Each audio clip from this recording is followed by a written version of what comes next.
만나서 반갑습니다. 예, 그동안 비대면이었다가 이렇게 오늘 또 처음 오시는 분들도 계시는 걸로 알고 있습니다. 지난주에도 보니까 이제 몇 달 만에 보신 분도 계신다고 하는데, 우리 앞뒤 좌우에 너무 침 튀기면서 인사하지 마시고요. 그냥 살짝 눈 인사나 이렇게 고개 이렇게 목례로 만나서 반갑습니다. 잘 오셨습니다. 이렇게 인사했으면 좋겠습니다. 네, 잘 오셨습니다. 예, 예, 예, 반갑습니다. 지난 한 주간 우리가 수요 예배 시간을 통해서 우리 교회의 탁월하신 부교역자분들이 구원의 황금사슬이란 주제로 종교개혁 기념 강좌를 한 바 있습니다. 정말 언제 나 모르게 그런 거 했대? 이러신 분들도 계실 것 같아서 그러는데, 혹시 놓치신 분들, 또 다시 한번 기억을 되살리고 은혜 받기를 원하시는 분들은 유튜브나 또는 우리 교회 홈페이지에 들어가 보시면 다시 보실 수 있습니다. 오늘은 종교개혁 주일이자 그동안의 기념 강좌를 정리하는 날로 그 의미를 살리며 함께 말씀을 나누고자 합니다. 여러분 전도 대상자에게 전도할 때 어떤 이야기를 가장 많이 하십니까? 아무개 엄마, 교회 가자. 교회 가면 복 받아. 예수 믿으면 다 잘 살고 하는 일마다 다 잘 돼. 친구야, 예수 믿으면 천국 가. 안 믿으면 지옥 가니까 예수 믿어야지. 이렇게들 많이 하시나요? 제가 아주 어릴 적에는 이런 말도 제가 했던 것 같아요. 야, 교회 가자. 우리 교회 2부 순서 엄청 재밌어. 간식도 많이 줘. 예쁜 여학생들도 많아. 뭐 다 틀린 이야기는 아니죠. 예수 믿으면 복 받고 잘 살고 천국 가고 교회 오면 재미도 있고 간식도 주고, 예쁜 여학생은 잘 모르겠어요. 근데 우리가 예수를 믿어야 하는 진정한 이유가 있죠. 사도행전 4장 12절에 다른 이로서는 구원을 받을 수 없나니 천하 사람 중에 구원을 받을 만한 다른 이름을 우리에게 주신 일이 없음이라 하였더라.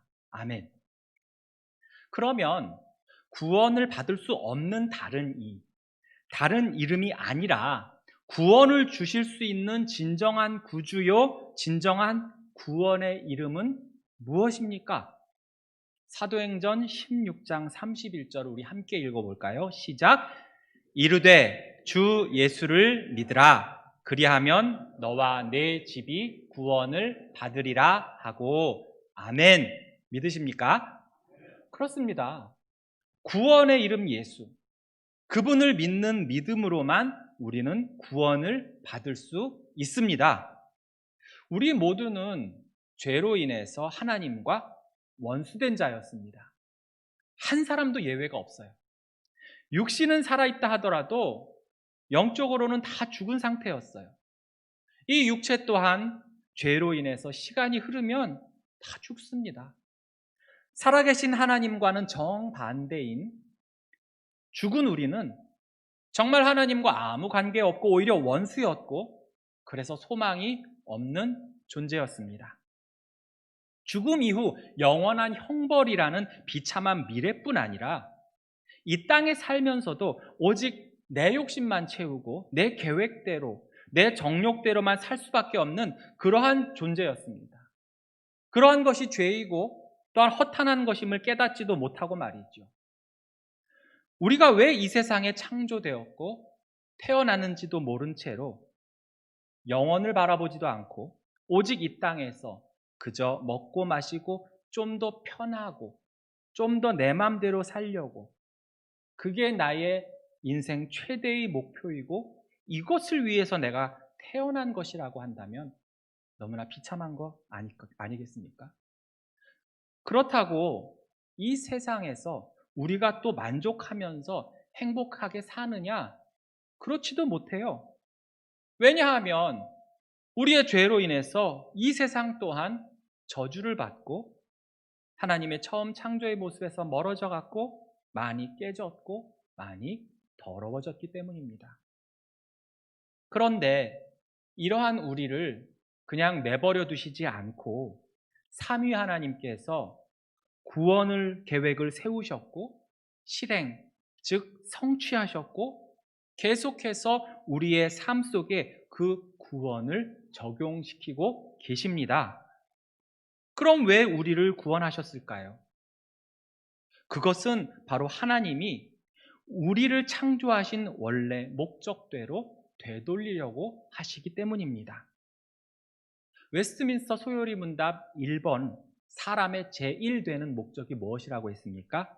하나님을 영화롭게 하고 영원토록 즐거워하는 것이라고 했지요. 이사야 43장 21절에서도 이 백성은 내가 나를 위하여 지었나니 나를 찬송하게 하려 함이라 라고 말씀하신 바 있습니다. 하나님께서는 우리, 즉 하나님이 가장 창조하시는 그 피조물, 그래서 자신의 형상대로 지으신 우리를 통해서 하나님을 찬송하고 하나님께 영광 돌리는 삶을 살게 하시려는 그 원래 목적을 이루시기 위해서 우리를 구원하신 것입니다.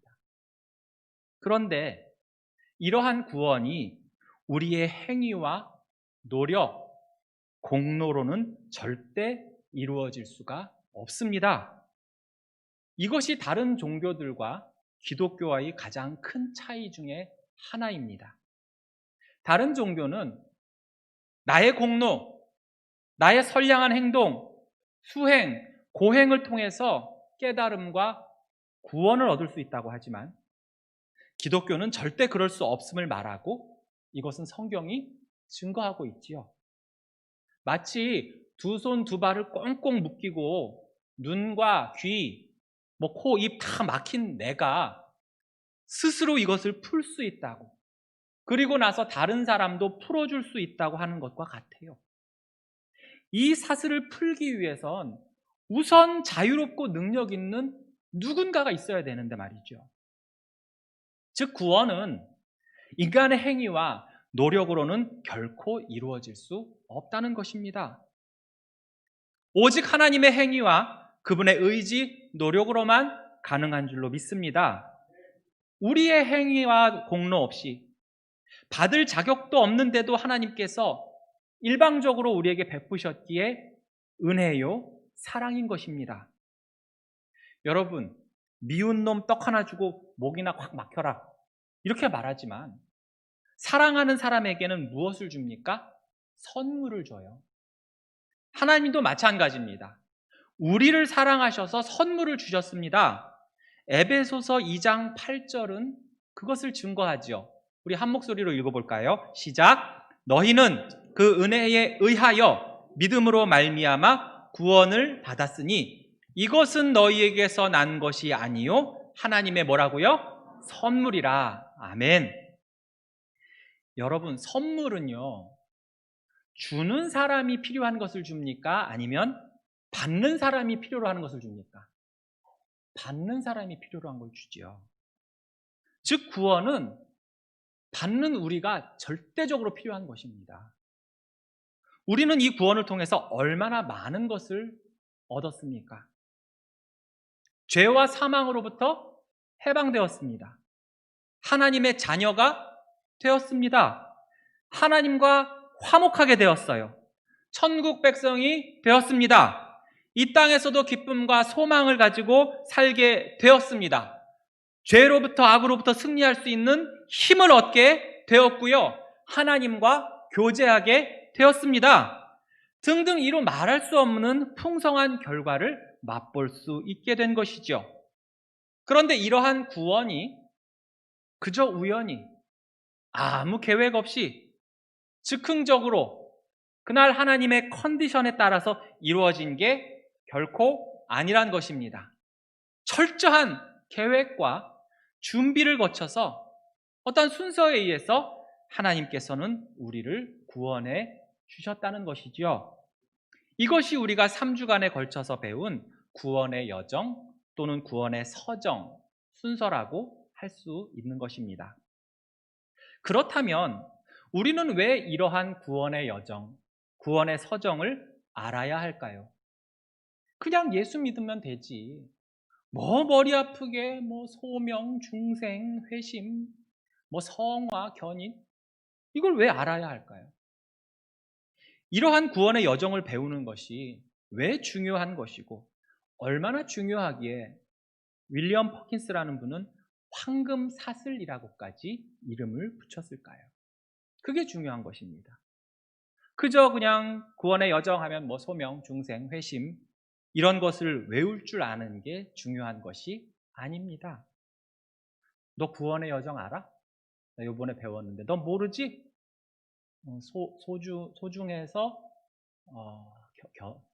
견인차인가 레카차인가? 뭐 이게 자랑하라고 우리가 배우는 거 결코 아닙니다. 우리가 구원의 여정, 구원의 황금 사슬에 대해서 아는 것은 과연 어떤 유익이 있을까요? 우리를 구원해 주신 하나님께서는 우리가 이 황금 사슬을 통해서 무엇을 알기를 원하실까요? 그 첫 번째는 바로 구원은 전적인 하나님의 은혜와 사랑에 의한 것이란 겁니다.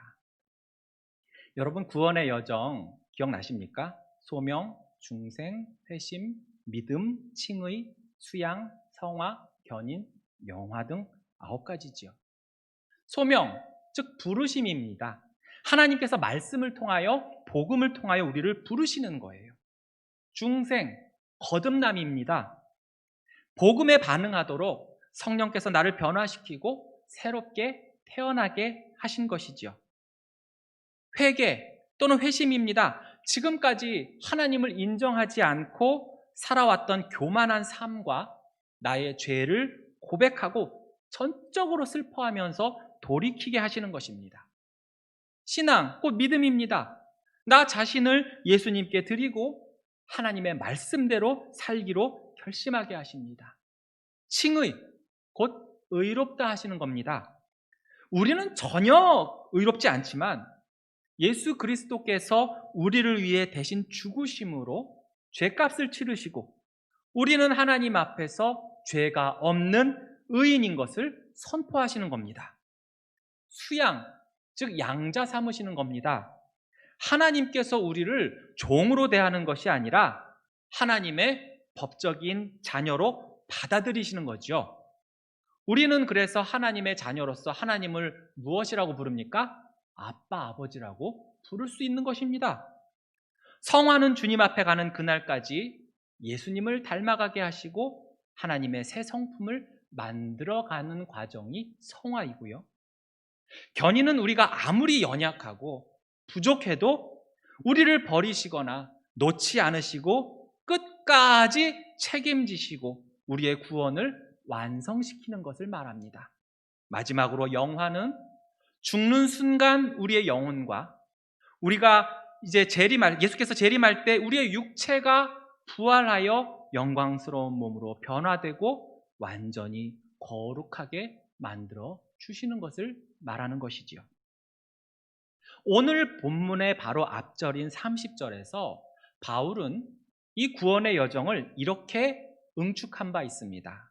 30절에 또 미리 정하신 그들을 또한 부르시고 부르신 그들을 또한 의롭다 하시고 의롭다 하신 그들을 또한 영화롭게 하셨느니라. 아멘.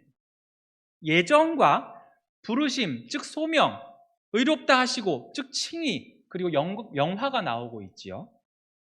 이 모든 것의 주체가 내가 그렇게 했다는 게 아니에요. 그들을 부르시고 의롭다 하시고 영화롭게 하셨느니라. 주체가 누굽니까? 하나님이에요. 하나님이 날 부르셨습니다. 우리 지난주까지 느헤미야 말씀을 나누었었죠. 느헤미야가 하나님께 기도하기를 왕에게 은혜를 입게 해달라고 했었더니 하나님께서 응답을 하시고 그 왕이 제일 먼저 어떤 반응을 보입니까? 그가 느헤미야를 부르잖아요. 느헤미야 입장에서는 자기가 먼저 왕에게 이러쿵저러쿵 말을 할 수가 없었어요. 나갈 수가 없었지요. 에스더서를 보시면 더 그게 확실하게 나오는데요. 아무리 왕의 총애를 받는 왕비라 할지라도 왕이 먼저 부르기 전에는 왕 앞에 나갈 수가 있어요, 없어요? 못 나갔잖아요. 왕이 부르니까 그 제사에 나갈 수 있는 거죠. 그런데 전능하신 하나님께서 거룩하시고 죄 없으신 하나님께서 먼저 나를 부르신 것입니다. 내가 내 발로 교회 나간 것 같아 보이고 내가 스스로 등록카드에다가 등록한 것처럼 보이고, 내가 알아서 그냥 괜히 믿고 싶어서 믿은 것 같고, 내가 모태신앙이라서 저절로 자연스럽게 믿은 것 같은데 아니란 것이에요. 하나님의 부르심이 없으면 이 모든 것이 시작할 수 없다는 것입니다. 칭의, 즉 의롭다고 하신 분도 하나님이세요. 33절에 보시면 의롭다 하시는 이는 누구라고 했습니까? 하나님이시니. 이것이 어떻게 가능할까요? 로마서 4장 25절을 우리가 한 목소리로 함께 읽어보겠습니다. 시작! 예수는 우리가 범죄한 것 때문에 내줌이 되고 또한 우리를 의롭다 하시기 위하여 살아나셨느니라. 아멘.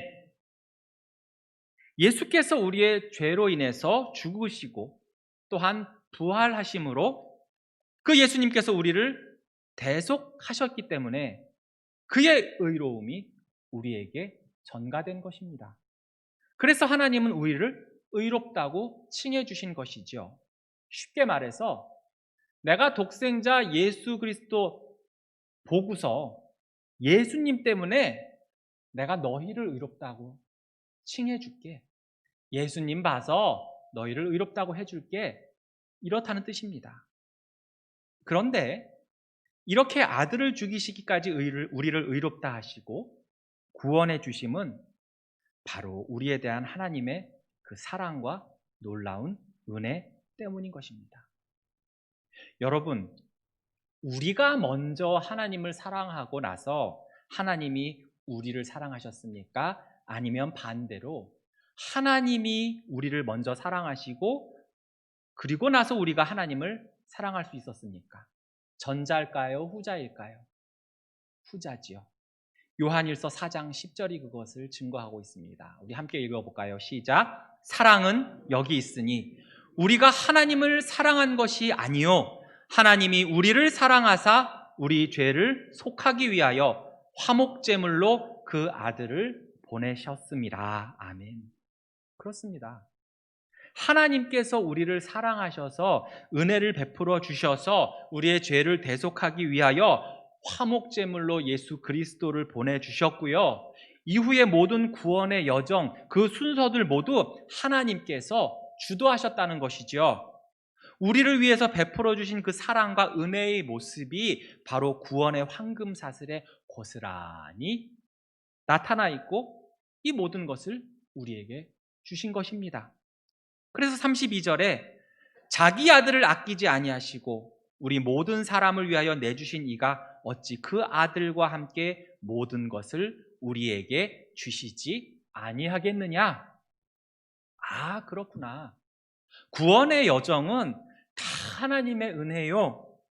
그 사랑 안에서 세우신 놀라운 계획이요 성취였구나.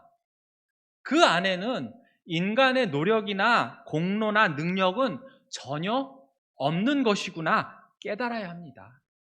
이 은혜가 얼마나 감사한지 모르겠습니다. 여러분, 은혜란 것이 무엇입니까? 은혜가 무엇일까요? 받을 자격이 없는 자에게 어떤 호의나 좋은 것을 일방적으로 베풀어 주는 것을 우리는 은혜라고 하지요. 부모가 자식을 사랑함으로 만난 것, 좋은 것 베풀어 주고자 하지요.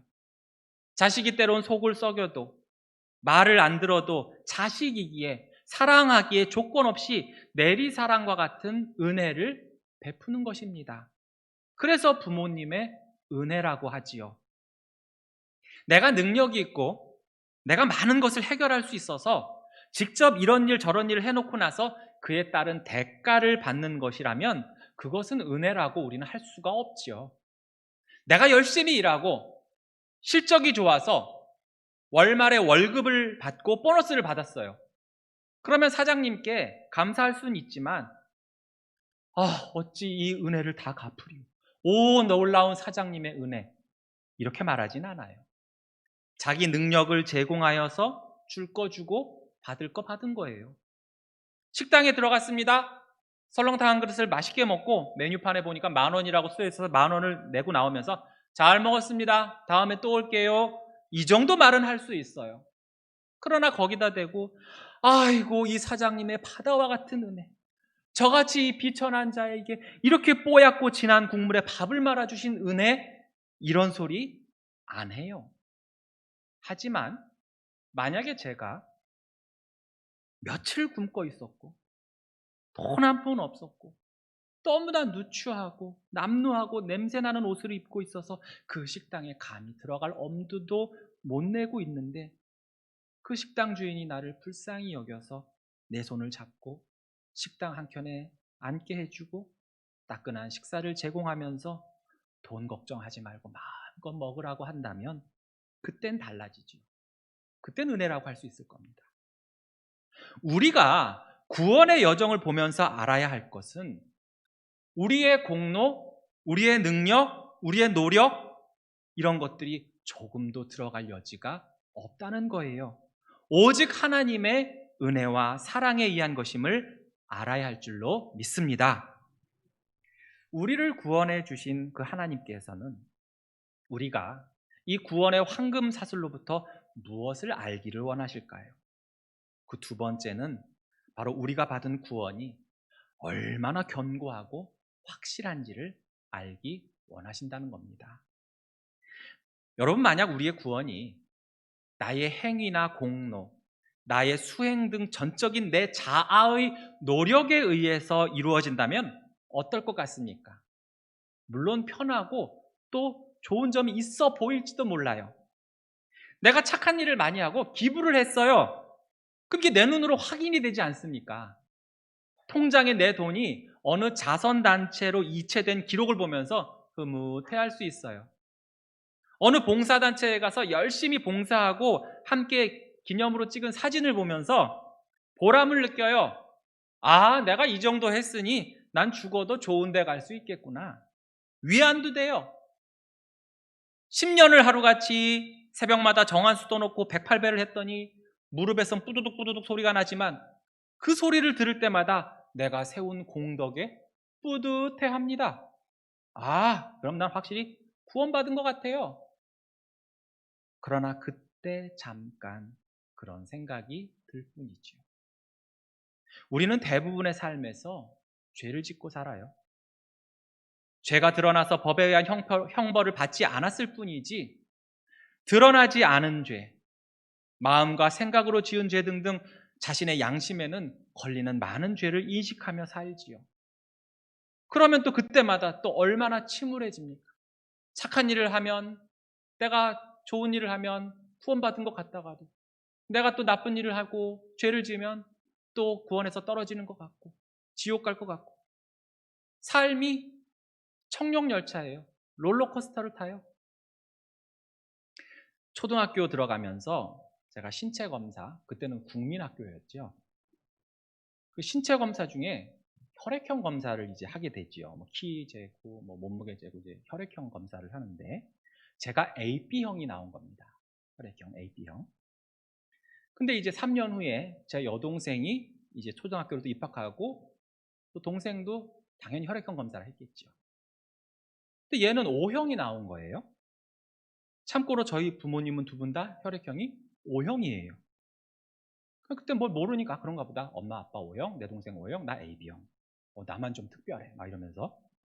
근데 중학교 들어가서 생물 시간에 멘델의 유전 법칙 중에 혈액형 유전을 배우면서 부모가 둘 다 O형일 때는 자녀는 O형만 나온다는 것을 알고 나서 저의 인생이 뒤바뀔 뻔했어요. 부모님께 여쭤보니까 아이고, 야, 우리가 그 6.25 이후에 그 검사를 해가지고 그때 막 다 엉망이 돼서 아마 우리 게 잘못됐나 보다. 그러면서 별로 대수롭지 않게 말씀하시는 거예요. 그러나 저의 의심은 나날이 깊어져 갔지요. 전날까지만 해도 저에 대한 부모님의 사랑을 의심해 본 적도 없고 우리 엄마 아빠의 사랑받는 아들임을 꿈에도 의심해 본 적이 없었는데 이 혈액형 때문에 모든 것이 뒤집어진 것이죠. 역시 엄마가 날 어디서 주워왔구나. 외할머니가 맨날 다리 밑에서 주워왔다더니 그 말이 맞았어. 성수대교일까? 고분다리일까? 엄마 아빠가 O형인데 당연히 A병이 나올 수가 없지. 그랬구나. 그래서 엄마가 나와 동생이 싸워도 맨날 나를 2대 더 때렸구나. 계란말이 내 동생 더 줬구나. 나날이 의심이 커져갔습니다. 그러면서 내 친부모는 지금 뭘 할까? 대기업 사장일까? 내 얼굴을 보니 영화 배우인가? 어디서 바뀌었을까? 병원에서 바뀌었나? 병원에다 버렸나? 매일같이 아주 장편 소설을 쓰면서 잠들기 일쑤였어요. 그러다 군에 입대를 하면서 인적사항을 막 쓰죠. 이제 혈액형란에 당연히 뭐라고 썼죠? AB형이라고 씁니다. 그래서 여러분 화면에 보시면 이게 군번줄이라고 그러는데 저걸 이제 인식표라고 하는데 화면 있습니까? 예. 뭐 어른들 개목걸이라고 하잖아요. 그 맨 밑에 보시면 영어 보이십니까? AB라고 돼 있죠. 혈액형이 AB형으로 제가 쓴 대로 돼 있었어요. 그리고 일주일 후에 이제 훈련소에서 단체로 헌혈을 할 때 당연히 이제 AB형이라고 적고 나서 이제 헌혈을 하고 있는데 갑자기 웬 선임병이 이동훈 막 소리를 질러서 네 훈병 이동훈 그랬더니 이 XX 같은 놈이 멍청하게 지 혈액형도 모르고 왜 O형인데 AB형이라고 쓰고 있어? 죽고 싶어? 알고 봤더니 처음 초등학교 때 저의 혈액형 검사를 잘못한 거였어요. 그러니까 저는 무슨 형이었던 거예요? 원래 O형이었던 거예요. 그 순간 저는 그럼 그렇지. 내가 우리 엄마 아빠 아들 맞지. 다시금 우리 부모님의 친아들이랑 확신이 활활 불타오르기 시작했어요. 예수님을 믿는다고 하면서 하나님의 사랑을 받고 있다고 하면서도 여전히 우리의 믿음이 이런저런 일로 흔들리고 그러다가 내가 구원을 받았나? 의심이 들 때도 있습니다. 부흥회 가서 눈물, 콧물 한 바가지씩 흘리고 목이 쉬다가 나오면 왠지 구원의 확신이 뿜뿜 샘솟는 것 같고 하나님의 자녀임을 틀림없어 하다가도 환난이 오거나 고통이 닥쳐서 힘들면 또 의심하게 되고 흔들리게 됩니다. 나 정도 이렇게 오래 믿음 생활했으면 결코 일어나지 않을 것 같은 그 흔들림이 올 때가 있어요. 코로나 사태 속에 교회를 향한 사회적 지탄과 비난으로 흔들릴 때가 또 있습니다. 그런 가운데 주변에서 가난한 성도들이 하나하나 나오고 있으면 그런 뉴스를 보면 또 내 자신이 흔들려요. 특히 사단은 그럴 때 우리의 내면을 파고들고 이렇게 속삭입니다. 거 봐. 너 역시 너 구원 못 받았어. 너 현재를 봐라. 너 입장 바꿔놓고 생각해봐라. 너 같은 인간이 구원 받았다는 것 자체가 말이 안 돼. 너보다 훨씬 잘나고 똑똑하고 착한 사람이 길동역에서 암사역까지 2바퀴 돌아. 그런데 너 같은 게 구원을 받아? 나 너 고발할 거야. 너 같은 인간 구원받은 적 없다고 나 고발할 거야. 너까지 게 무슨 구원받은 사람이냐고. 나 너 정죄할 거야. 고발할 거야. 우리의 마음을 움츠러들게 해요. 오늘 본문에서 이 모든 것을 이렇게 표현하죠. 31절에 대적하리요. 33절에 고발하리요. 34절에 정죄하리요. 35절에 그리스도의 사랑에서 끊으리요. 그런데 여러분 이 모든 것을 질문 형식으로 썼습니다. 무슨 뜻입니까? 결코 그럴 수 없다는 거예요. 대적할 수 없다는 것입니다. 고발할 수 없어요. 정죄할 수 없습니다. 그리스도의 사랑에서 끊을 수 없다는 겁니다. 왜 그렇습니까? 어떻게 그러한 일이 가능합니까? 내 자신의 모습만 놓고 본다면, 나의 연약함과 내 상황만 놓고 본다면, 또한 내 스스로의 힘과 능력만 놓고 본다면 대적당하고 고발당하고 정죄함당하고 그리스도의 사랑으로부터 버림받아 끊어질 것 같은데 그렇지 않다는 거예요. 왜 그렇습니까? 어떻게 그런 일이 가능합니까? 31절에 하나님이 우리를 위하시기 때문입니다. 33절에 하나님께서 우리를 택하시고 의롭다 해주셨기 때문이에요. 34절에 우리를 위해 죽으시고 부활하신 예수 그리스도 때문이고 지금도 우리를 위하여 간구하고 책임지시기 때문입니다. 그렇기 때문에 환난이나 곤고나 박해나 기근이나 적신이나 위험이나 칼도 우리를 그리스도의 사랑과 그분의 구원에서 결코 끊을 수가 없다고 말씀하시는 겁니다. 삼위 하나님께서 계획하시고 성취하시고 진행하시며 적용하시는 그 모든 구원의 여정을 황금사슬이라고 말한 이유가 여기 있는 것입니다. 너무나도 거룩하고 너무나도 귀하기 때문에 황금사슬이에요. 그리고 그 사슬이 촘촘히 맞물려 있듯이 하나님의 구원 계획은 한치의 오차도 없이 촘촘히 견고하게 이루어져 가고 있기에 황금사슬이라고 하는 것입니다. 그러한 황금사슬을 저와 여러분의 목에 걸어주심으로 확신을 더욱 주시고 더욱 견고한 성도, 구원받은 자의 확신을 가지고 살라는 하나님의 기쁘신 뜻인 것이죠. 성경에는 두 종류의 사슬이 있더군요. 하나는 쇠나 노스로 만든 사슬이고 또 하나는 황금사슬입니다. 쇠사슬이나 노사슬은요, 포로를 결박할 때 사용합니다. 바벨론 포로로 잡혀갈 때 그들이 쇠사슬에 결박되어 갔다고 나와 있어요. 무덤에 살던 더러운 거라사 광인은 쇠사슬로 묶여 있어요. 베드로와 바울이 감옥에 갇혔을 때도 그들은 쇠사슬에 묶여 있었습니다. 우리가 죄의 지배 아래 있음을 죄와 사망의 쇠사슬에 묶여 있다고 성경은 말씀하고 있어요. 이러한 쇠사슬은 반드시 깨져야 됩니다. 부서져야 됩니다. 여기서 풀려나야 하지요. 그러나 자기 힘으로는 안 돼요. 오직 하나님의 은혜와 도우심으로만 가능합니다. 그래서 하나님께서 도우셔서 이스라엘 백성은 포로에서 쇠사슬을 벗고 귀환한 것입니다. 거라사 광인은 예수님으로 인해서 그 쇠사슬에서 해방이 되었어요. 베드로와 바울 또한 감옥에서 주의 천사가 나타나 그 사슬을 벗게 했고, 우리는 하나님의 구원 계획에 의해서 예수 그리스도의 대속으로 죄와 사망의 사슬에서 풀려나게 된 줄로 믿습니다. 오직 하나님의 은혜요, 하나님의 사랑인 것이죠. 반대로 황금 사슬은 어떠합니까? 존귀한 자가 갖는 거예요. 사랑의 표시입니다. 확신의 표시예요. 이것은 끊어내야 할 것이 아니라 끊을 수도 없어요. 항상 간직해야 합니다.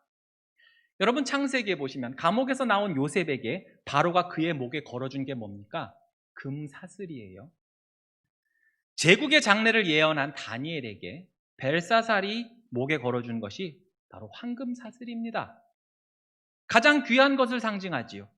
이 귀한 것을 내가 너에게 줄 만큼 내가 너를 사랑하고 신뢰한다는 의미입니다. 다른 이들에게 이 사람을 내가 얼마나 귀하게 여기는지 선포하는 거예요. 그런데 하나님께서는 바로 우리에게 이러한 구원의 황금 사슬을 주신 것입니다. 그 어떤 누구도 끊을 수 없는, 빼앗아갈 수 없는 존귀한 주의 자녀가 된 우리에게 주신 하나님의 은혜요, 사랑의 선물인 것이지요. 이것을 가지고 결코 흔들리거나 낙심하지 말아라. 이것을 목에 걸고 볼 때마다 얼마나 내가 너를 사랑하고 너를 존귀하게 여기는지 보라는 것입니다. 그래서 37절 말씀대로 그러나 이 모든 일에 우리를 사랑하시는 이로 말미암아 우리가 넉넉히 이기느니라. 아멘. 이 모든 일, 어떠한 고난이 와도 누가 날 대적해도 고발해도 정죄해도 우리를 사랑하시는 이 곧 하나님의 놀라운 사랑과 은혜로 인해 우리는 무승부나 겨우 이기는 정도가 아니라 어떻게 이긴다고 했습니까? 넉넉히 이긴다고 약속하신 것입니다. 말씀을 준비하면서 제 목에도 황금사슬이 있었음을 새삼스럽게 알게 되었습니다. 여러분 보이십니까? 금목걸이.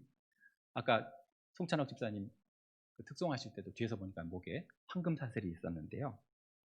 보이십니까? 좀 전까지만 해도 좀 약간 졸린 듯한 눈빛이 금을 보시더니 아주 반짝반짝해가지고 눈에 탐심이 너무 탐내지 마시고요. 제 겁니다. 저희 어머니께서 저 대학 졸업하실 때 졸업하실 때란다. 제가 졸업을 할 때 저에게 주셨던 것입니다. 사회생활을 하다 보면 급전이 필요할 때가 있으니까 이걸 가져라 하면서 갖고 계셨던 모든 금부치들을 다 녹여서 저에게 선물로 주셨죠. 처음엔 꽤나 묵직하고 거추장스럽고 또 이제 부담스러웠어요. 자다가 갑자기 툭 걸리면 막 가위 눌리기도 하고. 근데 이제는 제 몸의 일부처럼 안 하면 오히려 이제 좀 허전하지요. 지금도 조금 허전합니다. 2달 전에 이 엄마께서 소천하시고 슬픔에 잠겨 있으면서 내가 평소 지갑 속에 엄마 사진 한 장 없었구나. 그러한 저의 무심함에 한없이 죄송스러워했습니다. 그러면서 왜 난 엄마 유품 하나 간직하고 있는 게 없을까 후회를 했었죠. 그런데 어머니의 유품이 없는 게 아니었어요. 제 목에는 오랜 세월 동안 저와 함께 해온 어머니가 자신의 모든 귀한 보물을 녹여서 선물해 주셨던 이 황금 사슬이 있었던 것입니다. 너무나도 귀해요. 촘촘히 맞물려 있는 이 사슬 하나하나에는 어머니의 사랑이 그대로 녹아져 있습니다.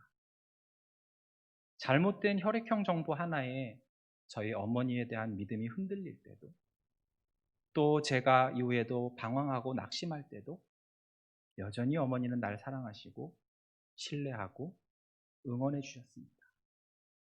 그 엄마의 사랑을 다시금 이 황금 사슬을 통해 깨닫고 확신하게 되었지요.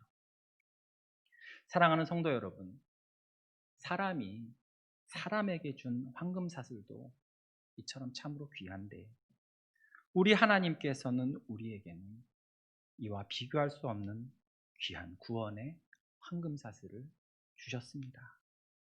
이 구원의 황금 사슬로 인해서 우리를 향한 하나님의 은혜와 그 사랑이 얼마나 큰지 다시금 깨달으시기를 축복합니다. 그리고 이 구원의 황금 사슬로 단단히 주님께 매임으로써 우리의 구원의 확신이 결코 흔들리지 않고 날마다 견고해지시기를 소망합니다.